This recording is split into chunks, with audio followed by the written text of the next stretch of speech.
नमस्कार, वंदे मातरम। मैं हूं श्यामगिरी। आप देख रहे हैं हमारा चैनल मुद्दा भारत का। मुद्दा फिलहाल इसमें चल रहा है महाराष्ट्र में राजनीति का। आज मुख्यमंत्री शपथ ग्रहण हो गई समारोह, जिसमें देवेंद्र फडणवीस जी को मुख्यमंत्री का शपथ दिलाया गया। उप मुख्यमंत्री का जो चर्चा चल रहा था उसमें एकनाथ शिंदे ने भी बढ़ चढ़ के हिस्सा लिया और उन्होंने उप मुख्यमंत्री की शपथ ली। अजीत दादा ने भी उप मुख्यमंत्री की शपथ ली। 3 मंत्रियों का शपथ विधि हुआ, जिसका है तो मुख्यमंत्री और दोनों उप मुख्यमंत्री। बड़ी संख्या में लोग वहाँ पर मौजूद थे। केंद्र के पूरा दल यहाँ मौजूद थी, प्रधानमंत्री भी थे। कहा जा रहा था कि जो वहाँ पर कुछ नाराज़गी है चल रही है, ऐसा देखने को तो नहीं मिला, लेकिन एकनाथ शिंदे के चेहरे पर थोड़ा हाव भाव में थोड़ा सा कमी जरूर महसूस की। लेकिन खैर वो तो होता ही है, एक बार मुख्यमंत्री बना के अगर आप उनको मुख्यमंत्री बनाते हो तो फडणवीस जी के साथ में भी हुआ था।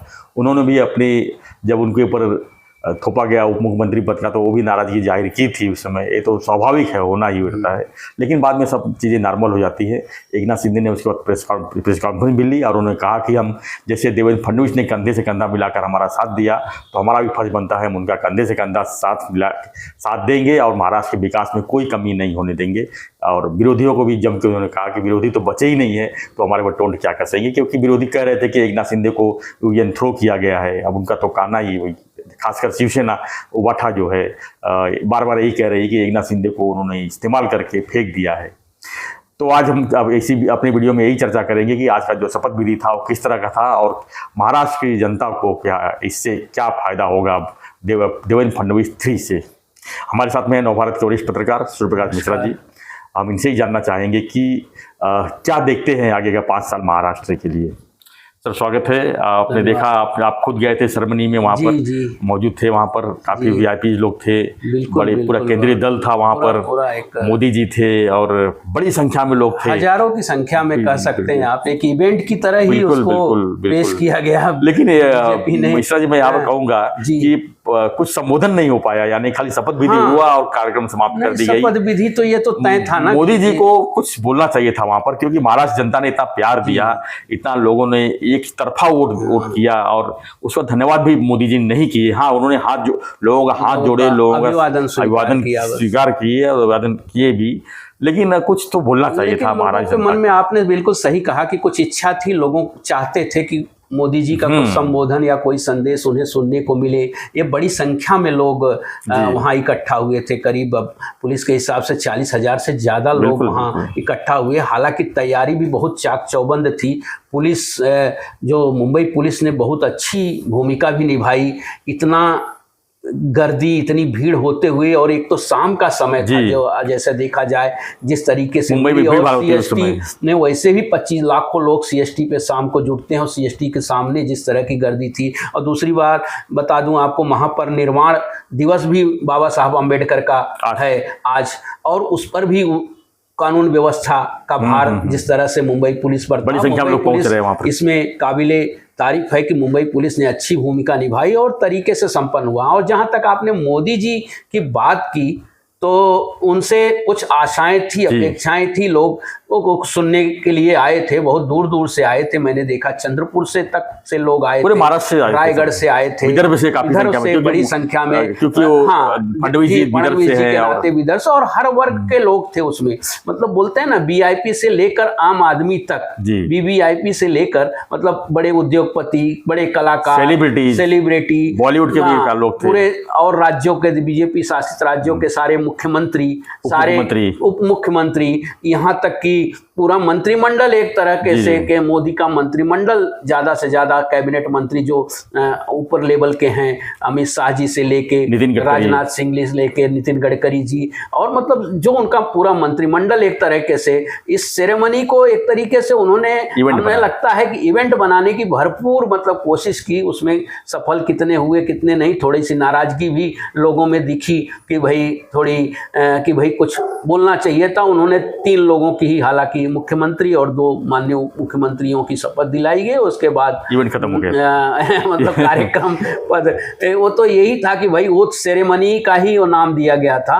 लेकिन जिस तरीके से मोदी जी या उनका पूरा मंत्रिमंडल वहाँ शामिल था, जिस तरीके से इतनी बड़ी भीड़ वहाँ लाई गई थी, या आए भी थे लोग, अपने मन से भी लोग गए थे, कुछ भीड़ लाई भी गई थी, क्योंकि वो दिखा मुझे कि अलग अलग ग्रुपों में लोग लाए जा रहे थे बसों में भी। 4-5 दिन तो मेरे से लोग पास मांग रहे थे कि आप जाएंगे तो पास दीजिए। हाँ, नहीं वहाँ तो पास वगैरह की सारी वो खत्म हो चुकी थी, मतलब एक तरीके से सब आओ जाओ और पूरा कुर्सियां कम पड़ गई, ये भी सही है। पुलिस ने बहुत अच्छी व्यवस्था की। मुंबई पुलिस की जितनी तारीफ की जाए उतनी कम है, क्योंकि मुंबई पुलिस ने बाहर भी CST के सामने भी पूरा इतनी भीड़ हो गई थी, और शाम का वक्त ऑफिस के भी छूटने का समय होता। कुछ लोग तो नाराज दिखे मुझे वहाँ भी, कुछ कर्मचारी, BMC के कुछ कर्मचारी और मंत्रालय की कुछ कर्मचारी, कि इतनी भीड़ क्यों हो जाती है, हमारे जाने का समय है। 2-3 महिलाएं वहां चिल्लाती हुई दिखी कि भाई ये आमच्या टाइमिंग आहे, आमच्या टाइमिंग मध्ये आता लोकल आम्हाला नाही भेटणार, पीक आवर मध्ये हमें लोकल नहीं मिलेगी, और इतनी भीड़ इस समय लाए हैं। तो ये अलग अलग तरह की प्रतिक्रिया भी थी। कुछ लोगों की ऐसी भी प्रतिक्रिया मैंने देखी। माननीय जो उप मुख्यमंत्री पद का शपथ लेने जब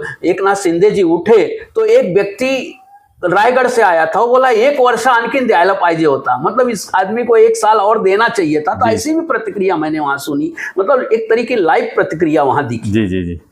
एक चीज और देखा गया कि जब एकनाथ शिंदे जी शपथ ग्रहण करने के लिए आए, तो उन्होंने राज्यपाल को भी बोलने से पहले जो है उन्होंने बाला साहब का नाम लिया, दीगे साहब का नाम लिया, एक तरह से अभिवादन शुरू कर दिया। तो उसको भी क्या प्रोटोकॉल का इसमें उल्लंघन माना जाएगा? प्रोटोकॉल का तो देखिए, मी कहने से पहले देखिए शिवसेना का उन्होंने देखिए सबसे पहली बात है, आपने एक अलग है, प्रोटोकॉल में तो नहीं आता हो कि उस शपथ ग्रहण में नहीं आता, लेकिन उन्होंने अपनी प्रतिबद्धता दीघे साहब, बाला साहब के अलावा मोदी और शाह का नाम भी उन्होंने लिया। तो इस तरह से दिखाई दिया कि मोदी शाह के प्रति भी उन्होंने अपनी प्रतिबद्धता जताई। जो लोग बोल रहे थे कि भाई पूरी तरह नाराज हैं, ये हैं, वो हैं, चले गए गांव, चले गए आए, अब भाई तबीयत ठीक नहीं थी, वो भी लोगों ने देखा।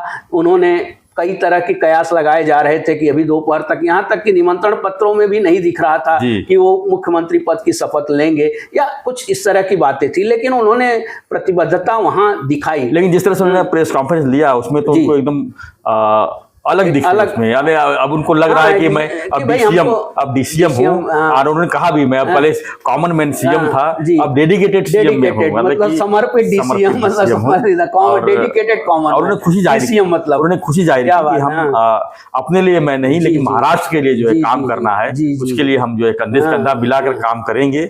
और मेरे को नहीं लगता है कि इसमें कुछ, मीडिया को भी इसी तरह आड़े हाथों लिया। जो मीडिया ने कुछ खबरें जो चलाई, स्वाभाविक है, देखिए वो खबरें कुछ मीडिया में ऐसी होती है, पेरी जाती है, मराठी में बोलता है पेरा जाता है वो खबर, मतलब ऐसे ही रहा। अब देखिए ना, उनके पुत्र डॉक्टर श्रीकांत शिंदे जी के बारे में एक बड़े चैनल ने चला दिया कि श्रीकांत शिंदे जी कहाँ थे, अब जबकि वो सामने बैठे हुए हैं, सामने थे। तो इस तरह की जो बातें मीडिया में बहुत सारी चीजें ऐसी चलाई जाती हैं कि जिनमें बहुत बड़ा तथ्य नहीं होता। इससे यह साबित होता है, बड़े बड़े चैनल इस तरह का जब दिखाते हैं तो थोड़ा सा दुख होता है जो पत्रकार कि ये हो क्या रहा है। तथ्यात्मक चीजें आए, जरूरी है दोनों। अभी एक वेबसाइट ने लिखा है, गाया है कि महाराष्ट्र में पिक्चर अभी बाकी है। और उसमें लिखा है कि महाराष्ट्र में नई सरकार का गठन हो गया है, लेकिन अभी मंत्रालयों के बंटवारे का पेच नहीं सुलझा है।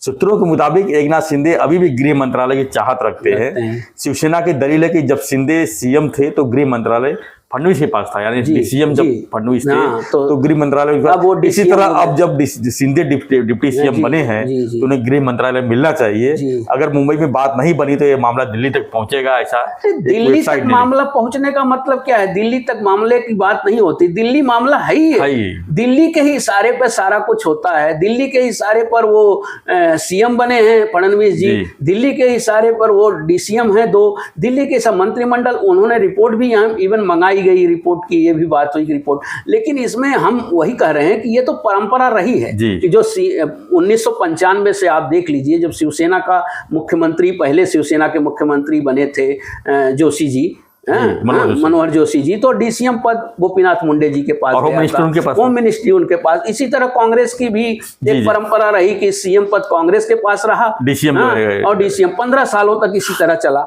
उसके बाद भी जो व्यवस्था आपने बताई, तो इसमें नहीं, जब फडणवीस CM बने थे तो उस समय DCM का पोस्ट ही नहीं रखा उन्होंने। उस समय DCM का पोस्ट बिल्कुल सवाल ही नहीं उठता। गृह मंत्रालय आपने बहुत बड़ी बात कही कि DCM उस समय पोस्ट नहीं रखा, और उस समय यह था कि भाई इसी तरह की कुछ परिस्थिति थी कि बीजेपी को भारी बहुमत मिला था, हालांकि दोनों ने मिलकर चुनाव लड़ा था, उसमें भी। अच्छा, एक चीज आपको ये बताऊं, तीनों जो मुख्यमंत्री, उप मुख्यमंत्री और मुख्यमंत्री जी ने शपथ ली, तीनों लोगों में से एक मुख्यमंत्री, तो दोनों सभी लोग ये इसमें से विरोधी पक्ष नेता भी रहे, हाँ, उप मुख्यमंत्री भी रहे और मुख्यमंत्री भी रहे। हाँ, और वही अजीत दादा तो 6वीं बार उप मुख्यमंत्री पद की शपथ लिए और वो विरोधी पक्ष नेता भी रहे हैं। पिछले 22-23 में वो विरोधी पक्ष नेता भी थे, उसके बाद आए तो यहाँ डीसीएम बने। तो ये जो इनकी जोड़ी है, इनको विरोधी पक्ष और सत्ता पक्ष दोनों का बहुत मतलब एक करारा बोलते हैं ना, जिसके एकदम घनिष्ठ अनुभव है। और ये अगर तीनों अगर मिलकर चाहेंगे ना तो महाराष्ट्र को एक नई दिशा निश्चित रूप से मिलेगी, क्योंकि देखिए तीनों में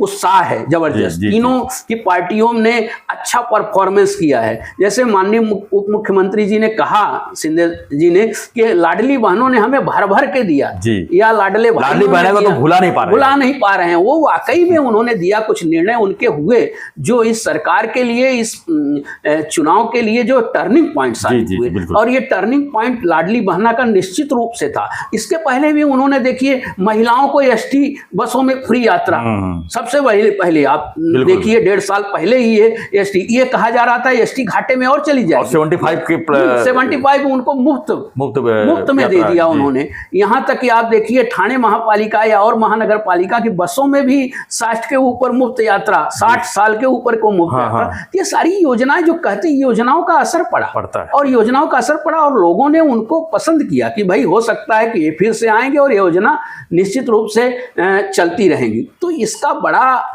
एक आज मुख्यमंत्री, आज एकनाथ शिंदे जी ने एक और घोषणा की कि जो लाडली बहना का मामला है, जो पैसे बढ़ाने की बात थी, 1500 के बदले में जो 2100 किए थे, उसको हम लागू करके रहेंगे, ऐसा उन्होंने संकेत दिया है।